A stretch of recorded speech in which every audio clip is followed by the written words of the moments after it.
Brasil e a Argentina estavam tentando construir uma bomba atômica para ver quem era. que... E aí a gente pode entrar nesse tema também. Vamos lá. O quanto a parte armamentista, o exército, ele influenciava e influenciou. Isso mudou muito. Esse negócio, quem pode ter bomba nuclear? Quem decide isso? Como se deu isso de lá para cá, de lá de trás para agora? Eu vou dar um passo para trás. Você falou já uma coisa interessante que é se o exército, se a força tem poder ou não. Mundialmente. Isso. Existem dois tipos de poder. O que a gente chama de hard power, poder duro, impositivo, e o soft power, que é o poder brando, suave. O que é hard? Eu virar e falar assim, Vilela, faça. Eu te comando. Ou eu te ameaço, ou eu te tiro o dinheiro, ou te dou o dinheiro. Isso é hard, isso é, entendeu? É tangível, é imposição. Sim. Ou eu posso simplesmente fazer você gostar do que eu quero. Isso é soft, é suave. Eu te convenço, eu te persuadir, te seduzir, enfim. Eu tenho milhões de ferramentas para fazer você gostar do que eu quero. Tá. Um é indireto e o outro é direto. E a grande discussão hoje no mundo é até que ponto a força militar ela faz diferença. O mundo hoje, você conquista menos coisas na base da força. Mas você dizer que a força não é relevante é uma loucura. Primeiro porque existem várias guerras no mundo. Primeiro porque as nossas divergências políticas podem virar confrontos. A gente está aqui conversando, esse clima vai esquentando, começamos a divergir, te joga essas balas, você me joga essa garrafa, a gente está se matando. Por que a gente está se matando? Pela mesma discussão inicial da política. Então, aí o Clausewitz, lembra do Sanderson e o Clausewitz? O Clausewitz, a frase famosa dele é: a guerra é a continuação da política por outros meios. Ah, já ouvi essa frase. Pensa nessa frase. Nós estamos aqui fazendo política. O que é fazer política? Divergir. Qualquer interação humana tem política. Só não tem política você e o Wilson no Náufrago. Lembra do Tom Hanks no Náufrago? Com a bola de Com a vôlei. bolinha lá, ali não tem política. Porque não é um humano. Tem duas pessoas, tem política. Botou duas pessoas em qualquer lugar, pronto. Tá rolando política. Essa política ela pode ser democrática, pode ser suave ou pode ser violenta. As guerras são políticas. Ou seja, nós divergimos e vou usar a força para conseguir o que eu quero. Então, descartar o uso da força não faz sentido.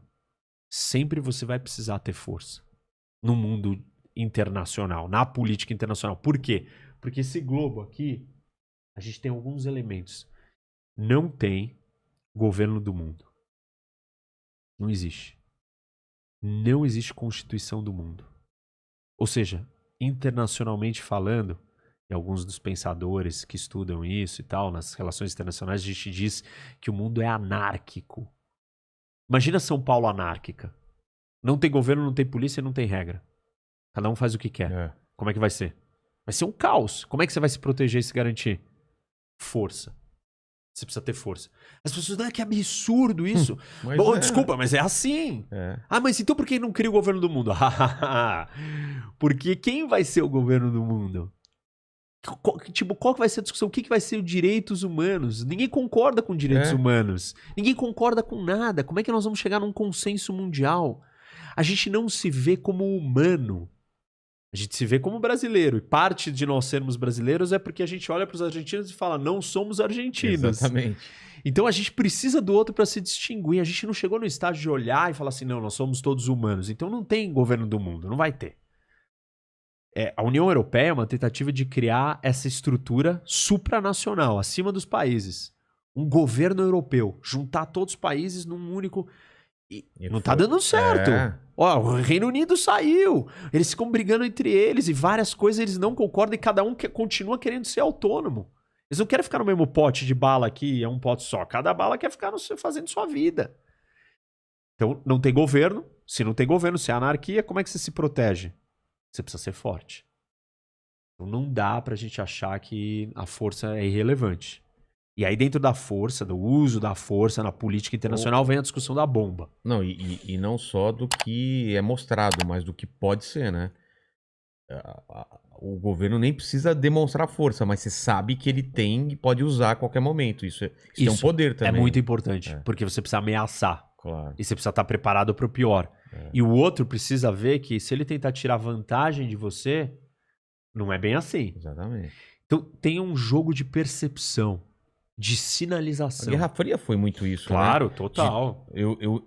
Os Estados Por isso que era Unidos, fria. Estados Unidos e União Soviética se medindo toda hora. E ele fez isso, eu tenho que fazer isso também, para que eu... Você não, E nessa você você não pode tinha- mostrar fraqueza. E nessa, cada país conseguia destruir o mundo 50 vezes, né? Tinha muito mais o poder do que precisava, né? Mas eu te cortei, você ia falar da bomba. Mas esse ponto é interessante. Vou fazer um parênteses nesse ponto, que isso vale até na esfera individual. Se você for muito pacato, muito passivo, muito baixar a cabeça, as pessoas vão Se te aproveitar, massacrar. Então, você tem que se impor. Você não precisa ser agressivo, mas você tem que saber se colocar e proteger o que é seu. O seu espaço, o seu respeito, enfim, o tratar bem com você. Isso serve para os países. Se o país não tem capacidade de mostrar em algum momento, cuidado, peraí. Aí você tá à mercê da boa vontade do outro país.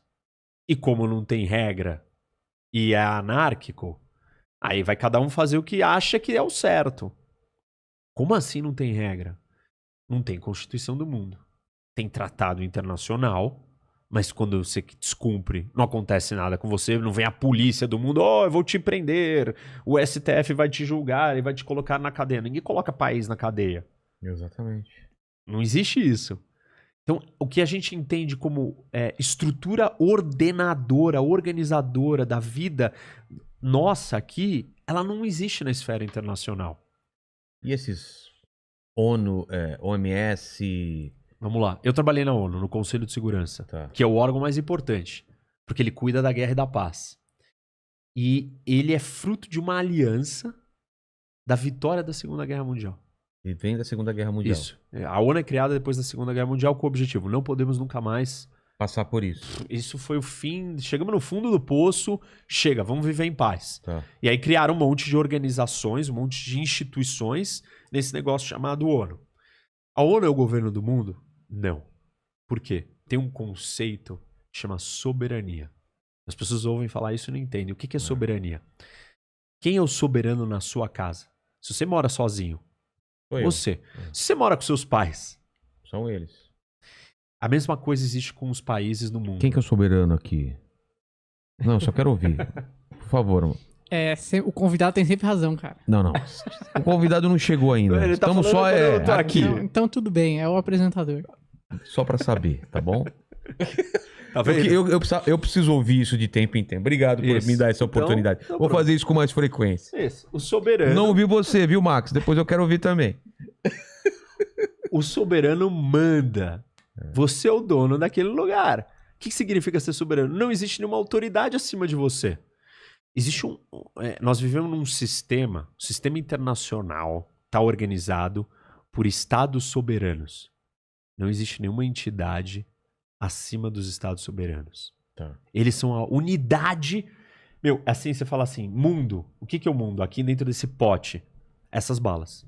Ele é composto de um monte de balinhas. Cada balinha dessas é um país. Tá. Essa é a unidade fundamental da estrutura do mundo. Ah, mas e os outros? Não. A unidade reconhecida que organiza são os países, os estados. E eles são soberanos. Não tem ninguém acima aqui, olha, não, veja bem, vocês não estão se comportando. Não existe isso. Então a ONU não tem poder sobre a soberania dos países. Existe um acordo que todo mundo aqui falou, vamos concordar numas regras. Só que vira e mexe. Não é. Não acontece, É. todo mundo discorda. Mas quando acontece alguma coisa, se reúnem pra ver o que vai ser feito. Se reúne. O Conselho de Segurança é isso. É. São 5 países permanentes. O que é permanente? O cara tá sentado todo dia lá. Você tá sentado aqui todo dia. Claro. Muda quem tá aqui no meu lugar. Existem 5 que estão permanentes. Quais são os 5? Estados Unidos, Estados Unidos, Rússia, Rússia. Alemanha. Não. A Alemanha Não? perdeu a guerra. A Alemanha perdeu a guerra. Quem a Alemanha... mais? Quem? Vai. Japão. Japão. Não. Japão perdeu a guerra Perdeu a também. guerra. Eita, Achei que ajuda você aí, ia falar Mandíbula. França, talvez? França. França. Faltam 2. Não, você fala... faltam Faltam dois. dois. Você falou Estados Unidos, Rússia, França. Faltam 2. Caramba, Reino Inglaterra, com certeza. Inglaterra, falta 1.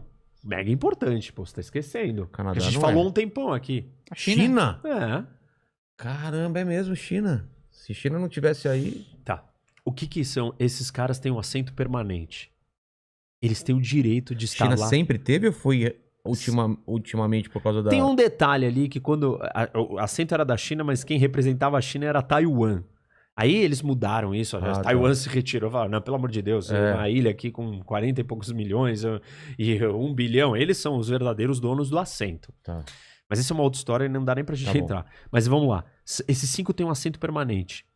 O que eles têm direito? Eles têm um poder de veto. A gente quer decidir uma coisa aqui, todo mundo. Você tem assento permanente. Só você que tem um assento trocar permanente. essa jujuba por amendoim. Isso. Aí nós, aqui, 3, 4, votamos que não. Você é o único que tem permanente. Você que tá aqui sempre. Você fala, eu veto. E aí já... Não acontece nada. É mesmo? Acabou. Não Esses 5 são especiais, eles têm poder de veto. Além dos 5, quem mais senta nessa mesa? É uma mesa em formato de U, assim, uma ferradura. Uma ferradura. São outros 10 países rotativos por mandatos de 2 anos. O Brasil é um dos países que mais sentou ali como rotativo. Quem decide isso? São por regiões. Então a América Latina tem direito a 2 vagas. Aí todo ano sentam todos os países da América Latina e falam assim, e aí, quem vai esse ano? Aí a Argentina, vai você, Brasil. Aí o Brasil, obrigado. Na próxima vai você, Argentina. É amigável. Tá. Tem lugares que é um problema. Por exemplo, Israel. Ela tá no Oriente Médio. Aí ela senta com todo mundo, nem senta. Aí os caras falam, não, você nunca vai. E Israel nunca foi. Ah, é? Não consegue, porque não podia ir, entendeu? Tá. Aí sentou lá os 15, e os 15 estão lá debatendo e vão votar. E aí o que eles vão votar? O Estado pode ou não intervir no Afeganistão, porque houve um ataque. Aí tem a carta da ONU. E na carta diz o seguinte, um país está autorizado a retaliar em caso de autodefesa. Foi atacado, ele pode retribuir. A comunidade internacional pode agir se houver uma ameaça à paz mundial. Aí começam os problemas. Então. O que é uma ameaça à paz mundial? Para você, russo, é uma coisa. Para mim, inglês é outra. Para o francês é outra. E assim por diante. E aí, a gente percebe que o Conselho de Segurança é um órgão político. E você vai proteger os seus aliados ao invés de proteger outras pessoas. E aí o Conselho decide. Tá bom. Aí o Conselho vira e fala assim, não pode intervir no Iraque. Aí os Estados Unidos fala, eu quero. Dane-se. Aí todo mundo já começa. Viu? Os Estados Unidos faz o que quer. A China faz o que quer. A Rússia faz o que quer. Então. A França faz o que quer. O Brasil faz o que quer. Todo mundo faz o que quer. E aí, por que faz o que quer? Porque não tem meios de você punir. Aí você fala assim, mas é o tempo inteiro que faz o que quer? Não, tem horas que pega mal, você não quer esse problema, tem pressão política, tem mal-estar, pode ter sanção econômica, mas nos assuntos mais críticos e graves, você simplesmente ignora. Esses 5 países, existe um tratado muito importante que chama o Tratado de Não Proliferação de Armas. E esse tratado diz que esses 5 países são especiais. E eles podem ter bomba atômica. O resto do mundo inteiro que assinou o tratado não pode. Israel tem. Israel assinou o tratado? Não? Não. Só 3 países no mundo não assinaram o tratado. Israel? Quem mais? Índia, Paquistão. A Coreia do Norte assinou o tratado e aí ela foi lá, testou a bomba e rasgou o tratado. O que aconteceu com ela? Foi expulsa? Não, ela saiu, né? Nada. Tecnicamente tem sanção econômica contra ela, mas já tinha antes. Então não mudou. O Brasil assinou o tratado? Assinou. O Brasil cumpre com o tratado? Cumpre. Por quê? Vai ter pressão, vai ter sanção, tem pressão política. Não é todo país que vai descumprir tudo. Mas as coisas mais importantes para ele, se a coisa apertar, ele vai descumprir. Mas a Índia, por exemplo, ela entendo não quis Israel. Assinar. Mas a Índia por que queria uma bomba atômica? Porque ela tem problema na fronteira também? Opa, Com quem? Com quem? o Paquistão e com a China. Já teve Ah. guerra com a China. E a China é gigante É. e tem bomba atômica. Ele vira e fala assim, desculpa, eu sou a segunda maior população do mundo, meus queridos. E a China aqui, meu vizinho, tem bomba atômica, já entrou em guerra comigo. O Paquistão aqui do lado também tá em guerra comigo. Eu sou um país gigante, eu não vou ter a bomba atômica? Aí foi lá e falou, não vou assinar. E fez a bomba atômica. Aí o Paquistão, que é o único país islâmico que tem a bomba atômica, falou, bom, se a Índia, meu rival, tem a bomba atômica, eu preciso da bomba atômica. Então, nós temos 5 países que têm a bomba e mais outros 4 que também têm. Tá. Que não estariam autorizados, não assinaram, não quiseram. O resto inteiro do mundo assinou e falou que não vai ter a bomba. O que significa isso? Inspetores vêm no Brasil. Ah, tá. Vêm, eles vão lá em Angra, vão nas nossas instalações para ver se a gente não tá querendo construir bomba. Tanto que tem até um episódio curioso na época do Lula que ele virou e falou, não, nós não vamos deixar os inspetores entrarem aqui no Brasil. E era justamente quando estava tendo o problema do Irã. E o Irã não estava deixando os inspetores entrarem lá. E aí a comunidade internacional, o resto do mundo falou, não, o Brasil não faz isso, pelo amor de Deus, vocês estão loucos. Por que vocês estão inventando isso agora, vocês? Aí ele, não, porque vocês querem roubar nosso segredo da nossa centrífuga. Aí chegaram num acordo que, não, então vocês não vão olhar lá dentro da centrífuga. Tá bom. O problema com o Irã é que o Irã tem um programa nuclear. E todo mundo percebe que o programa nuclear iraniano é para fins de construir uma bomba. Caramba. E aí as pessoas falam, mas a China tem, a Rússia tem, por que o Irã não pode ter? Porque tem uma diferença entre 9 países terem bomba atômica e 50 países terem bomba atômica. Um mundo com 50 países com bomba atômica ele é muito mais instável e perigoso do que com 9. Existe uma diferença entre certos países terem a bomba e outros. A Suécia decidir ter uma bomba, eu fico mais tranquilo. É, com certeza. Do que o Irã. Aí você fala, não, mas os Estados Unidos também viola direitos humanos. Gente, nós estamos na Terra. Todo mundo aqui é humano. Todo mundo tem teto de vidro. A diferença é o grau. Os graus de violação de direitos humanos dos países democráticos e desenvolvidos não se comparam com os graus de violação desses outros. Então, você dá uma bomba atômica para um país como o Irã, é um problema gigantesco para o mundo. Porque essa bomba pode cair na mão de um grupo terrorista. Exatamente. Como o Hezbollah. E aí o Hezbollah vai estar preocupado em se explodir e morrer todo mundo porque usou a bomba? Não. Imagina se o próximo 11 de setembro for uma bomba nuclear. Caramba. Acabou com o mundo para, fecha tudo, ninguém sai de casa, não existe mais vida urbana, não existe mais cidades, até a gente descobrir onde está escondida a próxima bomba. Mas aí a gente vai para outro nível, que é a guerra biológica. Então, que é uma discussão da pandemia. Não tem essas teorias da conspiração que o vírus foi criado em laboratório, não foi usado propositalmente, foi disseminado propositalmente. Mas não gosto de teorias também da conspiração. Mas imagina no seu cenário biológico, é isso. É um tipo de arma de destruição em massa. E Irã falou, eu não posso ter arma nuclear, vou ter arma biológica. Isso, que tá banida também. Só que é um problema que você não consegue também proteger os seus, né? Você não consegue proteger os seus, você não consegue verificar se ele tem. Como que você previne isso de virar uma loucura? Você vira e fala assim, se você usar isso, pode ter certeza que mesmo depois de morto, eu vou criar um mecanismo para destruir toda a sua população e te matar. Isso se chama MAD, que é uma estratégia que surgiu na época nuclear da Guerra Fria para garantir que mesmo depois de explodir o país, você ia retaliar e isso fez que a gente não tivesse uma guerra nuclear. Como que é o lance? Isso é bem interessante. MAD é uma sigla? Mutual Assured Destruction. Tá. Destruição assegurada mútua. Tá.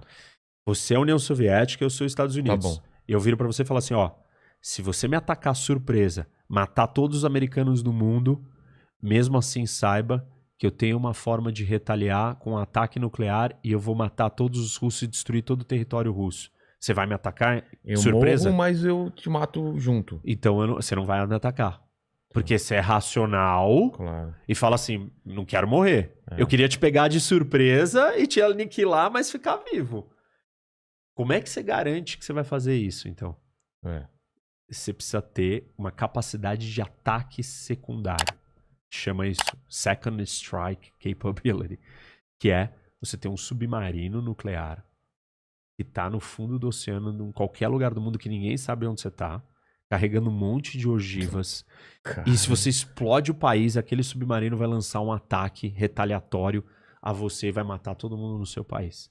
Isso garante, na tensão mútua, no medo mútuo de destruição total, que o outro não ataque. Qual o problema disso levado à lógica do terrorismo? O terrorista está preocupado em morrer? Então. Não. MAD, essa estratégia, não funciona com um suicida. E aí? Por isso que isso é um perigo. É. Por isso que é um temor gigante, Quando um você grupo tinha- terrorista suicida ter uma bomba atômica. E aí tem lugares que estão mais próximos disso. Por exemplo, que a gente está assistindo no Afeganistão. É vizinho do Paquistão. O Paquistão é o único país islâmico que tem a bomba atômica. É. E é um país super instável. Existe o risco de uma organização terrorista conseguir roubar uma bomba no Paquistão. Exatamente. Aliás, o Paquistão tem estratégias de proteção da bomba bastante não convencionais. Tipo, botar elas em coisas móveis que ficam se movimentando, porque já houveram vários ataques de grupos Caramba! terroristas para tentar roubar a bomba nas bases. Então, e assim, pode ter um golpe militar de um general que é simpatizante de um não sei o quê, não tem o controle daquele quartel onde está guardada uma bomba, um material radioativo, e aquilo cai nas mãos do Talibã do Paquistão. Percebe? Então, essa questão da tecnologia nuclear, ela é muito séria. Dado o mundo de hoje. Com gente louca, fanática. Eles não podem ter acesso a essa tecnologia ou a essa ferramenta. Então, porque isso muda todo esse tabuleiro. Quando Muda. você não tem esse medo de ser aniquilado, realmente não dá pra entender como que tem que se agir em relação a isso. Você não tem o medo. E outra coisa. Eu sei onde é a Rússia. É, Onde é a Al-Qaeda? exatamente. Onde está a Al-Qaeda? A Al-Qaeda não é um país. Ela não tem um endereço fixo para eu mandar a retaliação para lá. Eu não sei. Eu não vou retaliar. Eu não vou jogar uma bomba atômica no Afeganistão e matar 40 milhões, 30 milhões de pessoas. Porque um grupo entrou no país e fez um ataque de dentro do país. O mundo está muito mais complicado. E essas ameaças são reais. É. Então por isso que a gente não pode deixar mais países terem bombas atômicas. Isso não é bom.